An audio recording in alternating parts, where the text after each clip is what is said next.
Vamos abrir as nossas Bíblias em Atos, capítulo 9, versículos 1 a 19.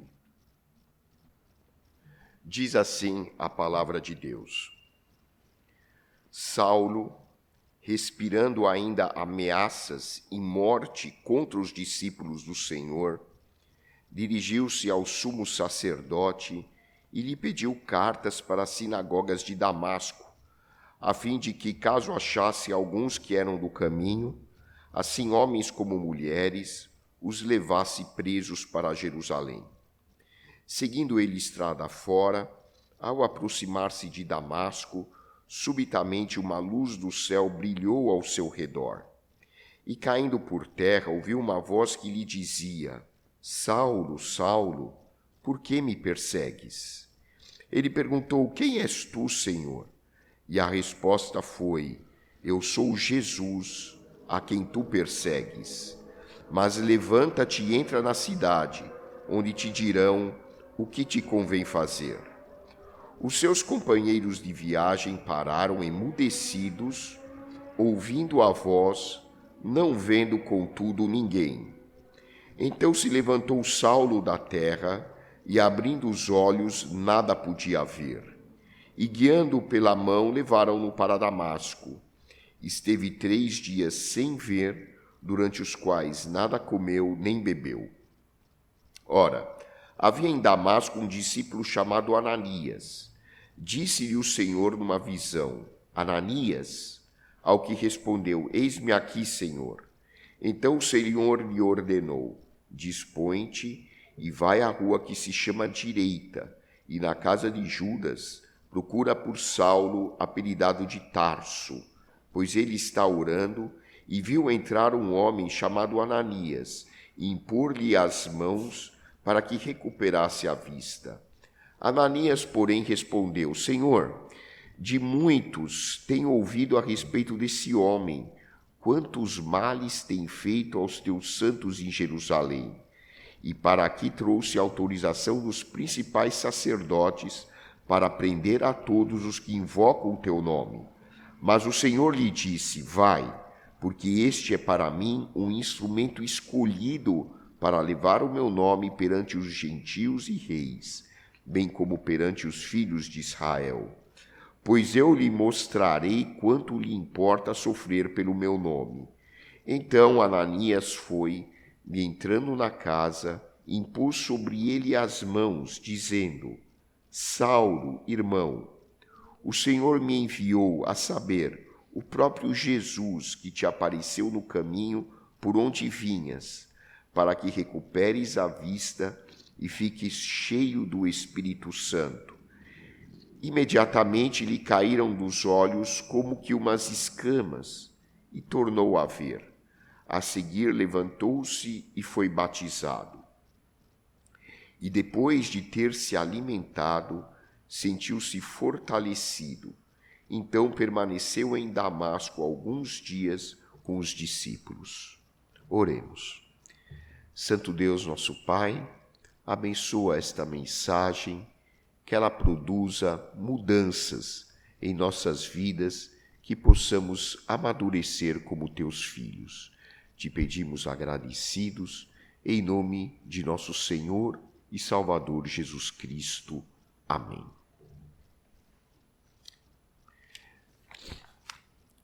Li recentemente a entrevista de uma moça cuja vida foi transformada por um projeto social em São José dos Campos. O nome do projeto era Transformando Vontade em Ação.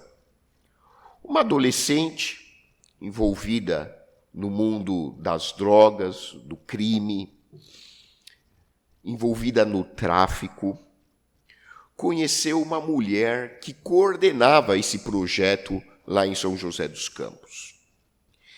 Entre outras coisas, o trabalho dessa coordenadora do projeto social era levar garotas em situação de vulnerabilidade para passear, para dançar, para ir ao cinema, para sair de casa.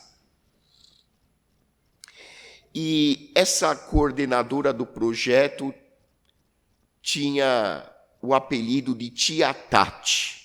Ela era conhecida pelas moças como Tia Tati.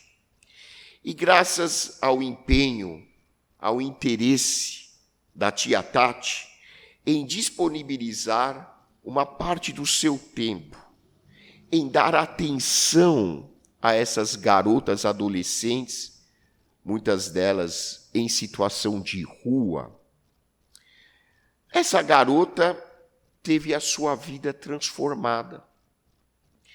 Ela abandonou o crime, abandonou as drogas. A moça, depois que começou a receber a atenção da Tia Tati, percebeu que a sua vida tinha valor. Ela percebeu que ela era uma mulher importante, que havia outros interessados em seu bem-estar. Depois que ela recebeu atenção, depois que ela se sentiu respeitada como ser humano, depois que ela percebeu que tinha gente que olhava para ela de verdade, ela resolveu mudar de vida. Ela começou a estudar, começou a nutrir sonhos para a sua vida. E graças a Deus, devido ao empenho da Tia Tati, essa moça e certamente muitas outras abandonaram o uso das drogas, abandonaram o crime, abandonaram a vida triste das ruas. Ela percebeu que ela merecia algo melhor.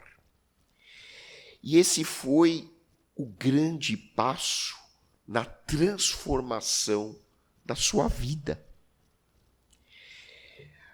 E, claro, não foi só a atenção da Tia Tati.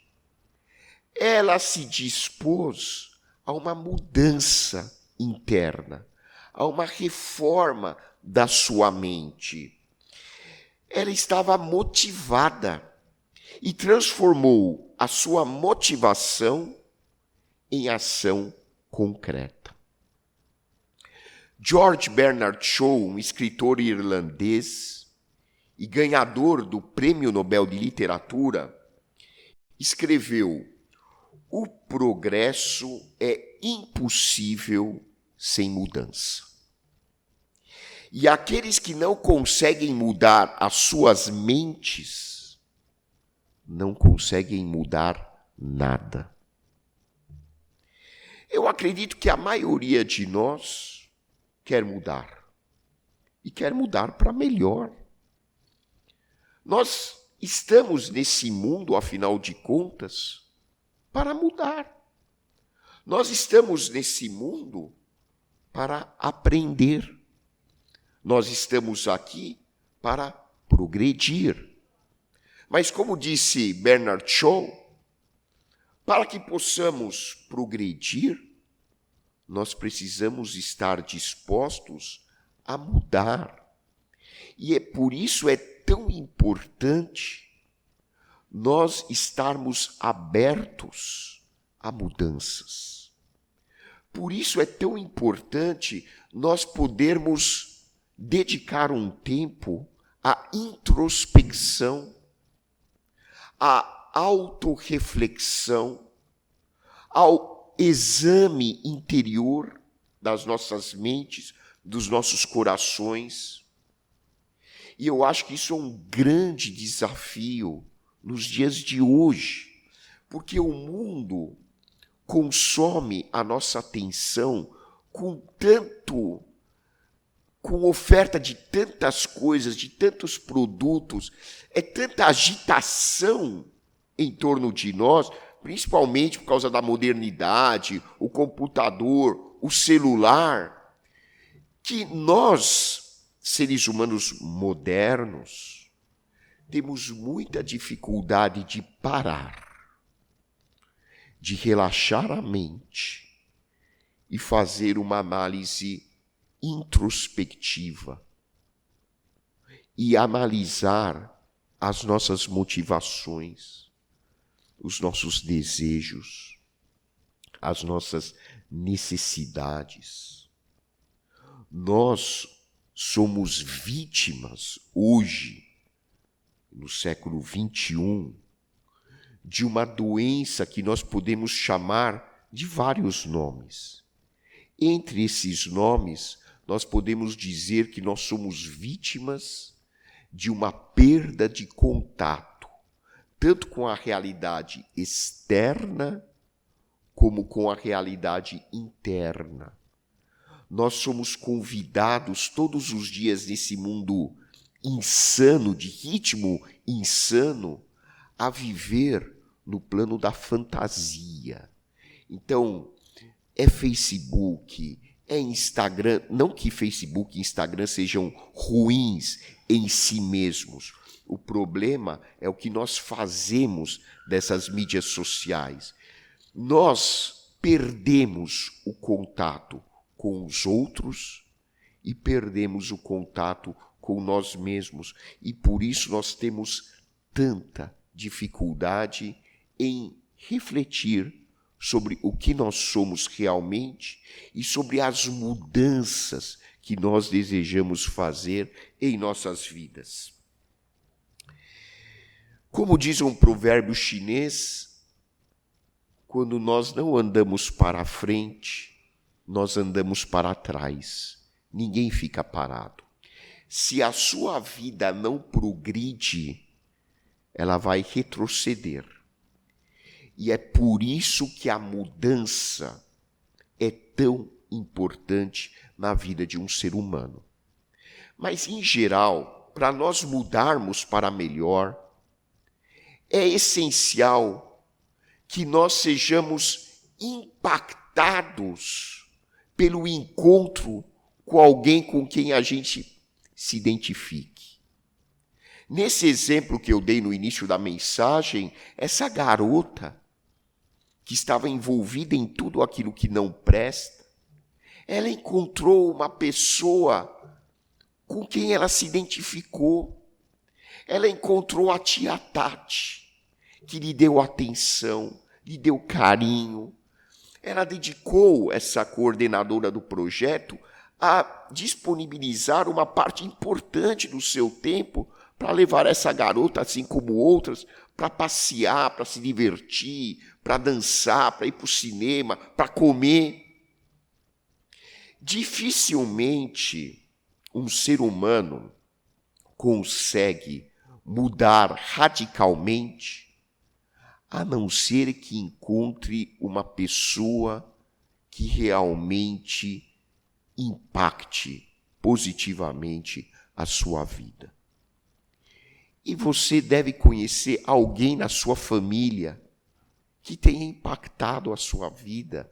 Talvez o seu pai, a sua mãe, um irmão mais velho, um tio, uma tia, um avô, um professor da escola.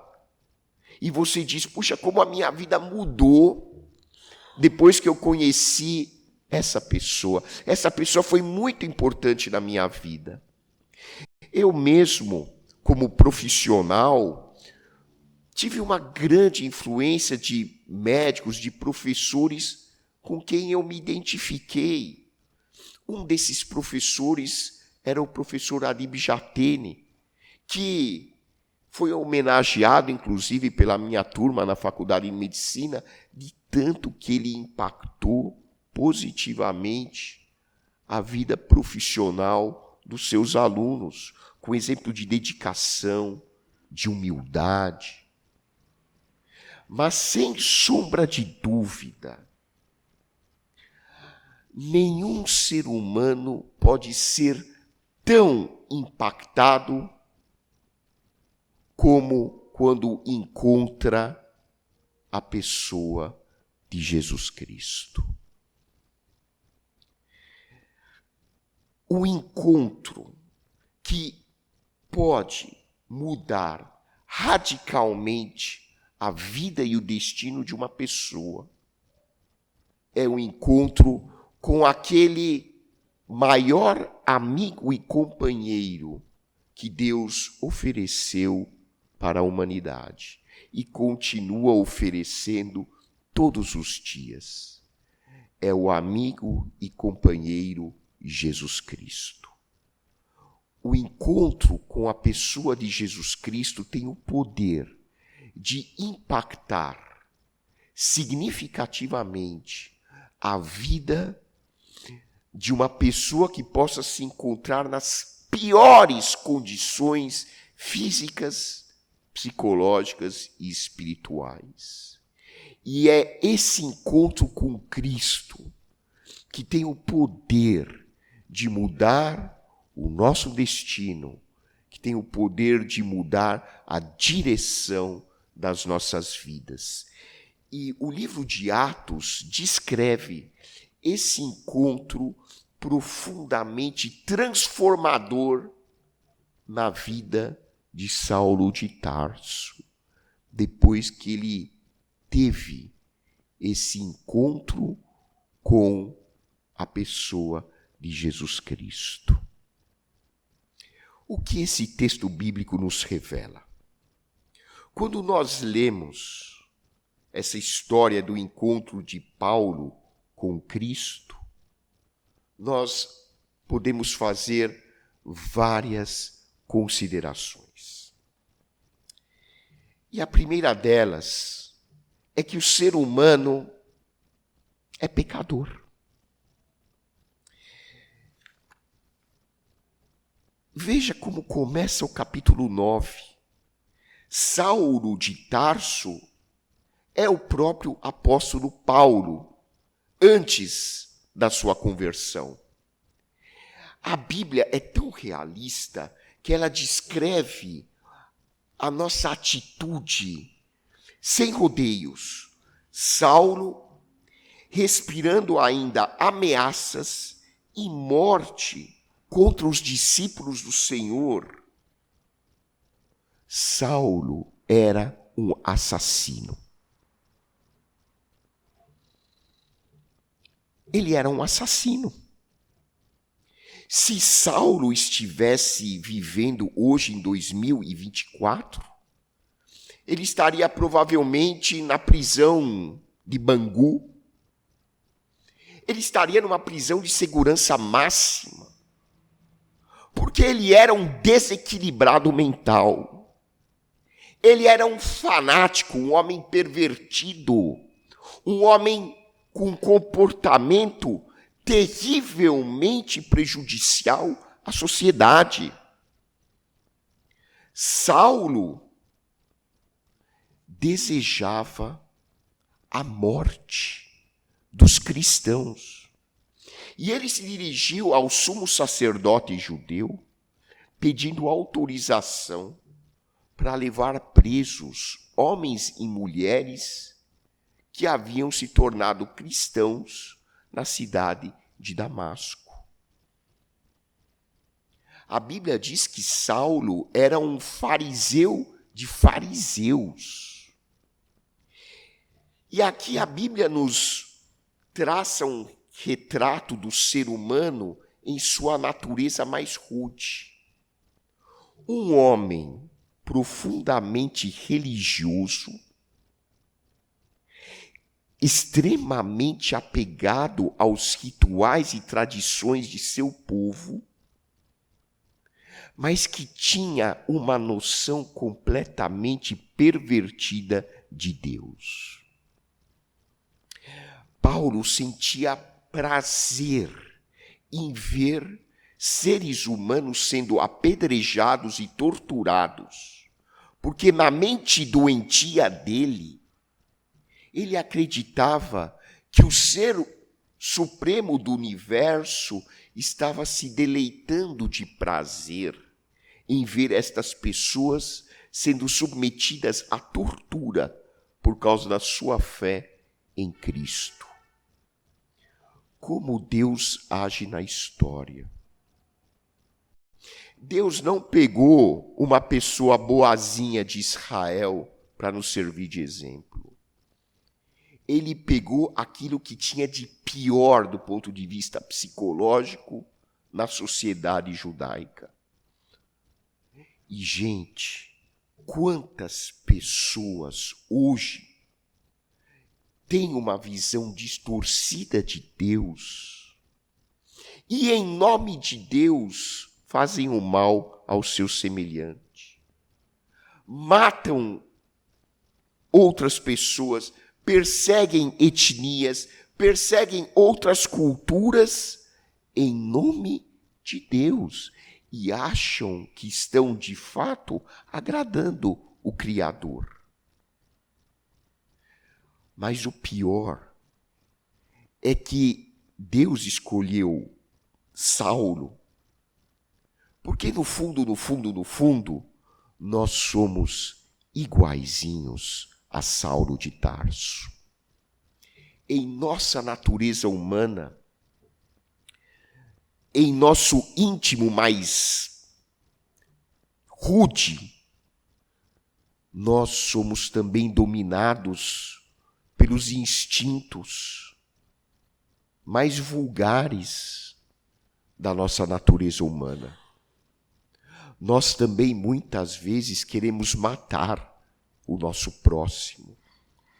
Nós, muitas vezes, queremos prejudicar o nosso semelhante. Quantas vezes nós nutrimos sentimentos de vingança em nossa mente humana? Desejamos que o outro se exploda. Quantas vezes nós nos irritamos? Quantas vezes nós não nos conformamos com a atitude de outras pessoas e desejamos que elas, se possível, fossem para o planeta Júpiter e ficassem muito longe de nós? Deus escolheu Saulo de Tarso não para nos chocar, mas para nos ensinar que, para Deus, nós todos somos igualmente pecadores. E se não tivermos um encontro transformador com Cristo, nós continuaremos agindo como seres completamente escravizados pela sua natureza brutal, rude e desumana. Saulo, então, na sua religiosidade, foi matar os cristãos. Mas chegando perto de Damasco, eu tive a curiosidade de pesquisar. Damasco fica de Jerusalém mais ou menos a mesma distância de São Paulo para Campos do Jordão. São 246 quilômetros, em média. E Saulo, então, sai de Jerusalém e vai em direção a Damasco, saboreando aquele gosto pelo sangue dos cristãos. Quando chega perto, nos arredores de Damasco, antes de ver aquela placa que tem nas cidades, bem-vindo a Damasco, Saulo, então, vê uma luz vinda do céu, que o rodeia, e uma voz que ele reconhece ser de Jesus. E Saulo, então, profundamente abalado emocionalmente, diz: "Quem és tu, Senhor?" E Jesus responde: "Eu sou Jesus, a quem tu persegues." Vejam como Jesus se identifica com o seu povo. Quando o seu povo sofre, quando um filho de Deus sofre, quando você e eu sofremos, Jesus diz: "Eu estou sofrendo, eu estou sendo perseguido, porque você e eu fazemos parte do corpo de Cristo." Então Jesus se identifica com seus irmãos da fé e diz: "Saulo, eu sou Jesus a quem tu persegues." Jesus só falou isso. Então, Saulo recebeu a ordem de Jesus que diz: levanta-te e entra na cidade onde te dirão o que te convém fazer. Os companheiros de viagem ouviram a voz, viram a luz, mas não conseguiram discernir o que a voz dizia. Só Paulo foi o alvo da mensagem. E Saulo, na verdade, cai em terra, está sem visão, está cego por causa da intensidade da luz e é conduzido pela mão até Damasco. E a vida então deste homem se transformou da água para o vinho por meio de um encontro. Vejam, meus irmãos, não foi uma pregação que mudou a vida de Saulo. Não foi uma filosofia que mudou a vida de Saulo. Não foi a exposição de grandes palestras que mudou a vida de Saulo, e eu não tenho nada contra palestras, nem contra filosofia, não tenho nada contra isso. Mas só houve mudança na vida deste homem, porque ele teve um encontro com alguém que o impactou e transformou a sua vida. E esse alguém era o próprio Senhor Jesus Cristo. Ninguém pode ter a sua vida radicalmente transformada se não tiver um encontro pessoal com Jesus Cristo. Absolutamente ninguém. Psicologia é excelente, filosofia é maravilhosa para nos ajudar em muitas áreas das nossas vidas. Mas quando nós falamos em transformação espiritual do ser humano, esta só é possível quando nós temos um encontro pessoal com o Filho de Deus. E Saulo, diante deste encontro com Jesus, teve a sua vida totalmente transformada. E aí então ele é conduzido para Damasco, e Deus aparece em visão, Jesus aparece em visão para um homem em Damasco, um judeu chamado Ananias. Hananiah em hebraico significa Deus mostra a sua graça. E Ananias recebe então uma mensagem de Jesus dizendo: olha, Ananias, você vai agora na rua direita, abrindo um parênteses, essa rua existe até hoje em Damasco. Você vai até a rua direita, vai até a casa de Judas e você vai impor as suas mãos sobre um homem chamado Saulo. Ananias olhou para Jesus: Senhor, esse Saulo, eu já ouvi falar dele, ele é um assassino, ele quer matar os cristãos. E Deus diz para ele: justamente, eu escolhi esse homem para ser uma bênção para os gentios e para os judeus. Para Deus, nada é impossível, absolutamente nada. E Ananias recebe essa visão e Saulo também recebe ao mesmo tempo a visão de Jesus dizendo: Saulo, vai vir um homem chamado Ananias, ele vai impor as mãos sobre você e você vai restaurar a sua visão.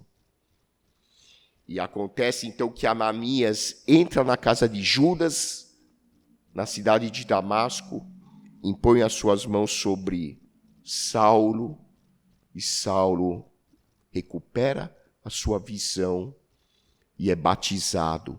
E a partir daí, ele se tornou o maior missionário que a história da igreja conheceu.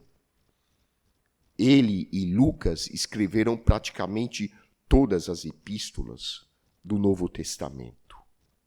Esse homem, que era um assassino, um religioso fundamentalista pervertido, se converteu no missionário do amor de Deus. É ele quem escreveu o poema mais belo sobre o amor de todos os tempos, que é 1 Coríntios capítulo 13, texto que a gente usa frequentemente nos casamentos. Esse homem que assassinava cristãos é o mesmo que em 1 Coríntios 13 diz: agora, pois, permanecem a fé, a esperança e o amor, mas o maior destes é o amor. Quem pode produzir uma mudança dessas no ser humano? Somente Jesus. Quando nós recebemos Cristo como nosso amigo, como nosso companheiro, quando nós convidamos Jesus a entrar nas nossas vidas, o Espírito Santo entra em nossos corações e produz uma transformação do nosso coração. Ele muda o direcionamento das nossas vidas. E que nós, você e eu, possamos sempre desfrutar das bênçãos desse encontro pessoal com Jesus Cristo. Que você e eu possamos viver a transformação que Jesus produziu e continua produzindo nas vidas de cada um de nós. Que Deus nos abençoe.